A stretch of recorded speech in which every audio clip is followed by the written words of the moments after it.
Azbek aka o'z o'rnida PVC'ni gaplashdik. Endi polietilen quvur haqida kamroq ma'lumot bersangiz, ustanovka jarayonlari, sizga qulaylik taraflari va noqulaylik taraflari haqida aytib ketsangiz.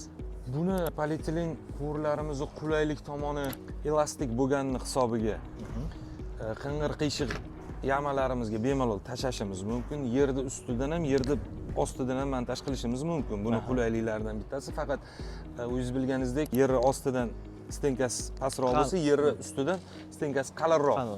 Nimasi, devor qalinrog'ini ishlatamiz.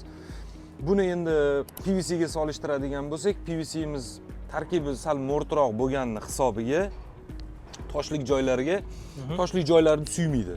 To'g'ri, turbamiz o'tkirroq toshlar bor joyiga bo'lmaydi bu. PVC bo'lmaydi. Tavsiya qilmaymiz.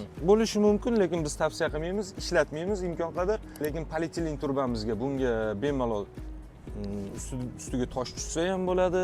Har qanday shag'alli joylarda, o'tkir toshli joylarimizda ham misol hech qanaqa muammosiz ishlab kelyapti. Yana bitta yaxshi tomonlaridan bittasi, misol uchun bu adashmasam 76ligi. 76lik.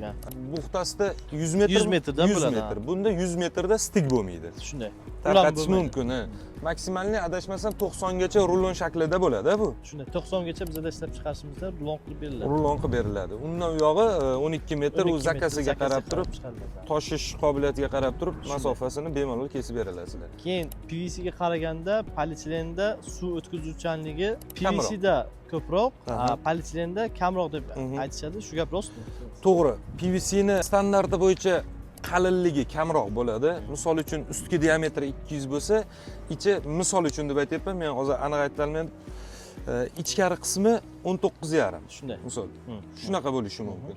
Bunda misol tepasi aylanasi 200 bo'lsa, ichki qismi 18 bo'lishi mumkin yoki 17,5 bo'lishi mumkin.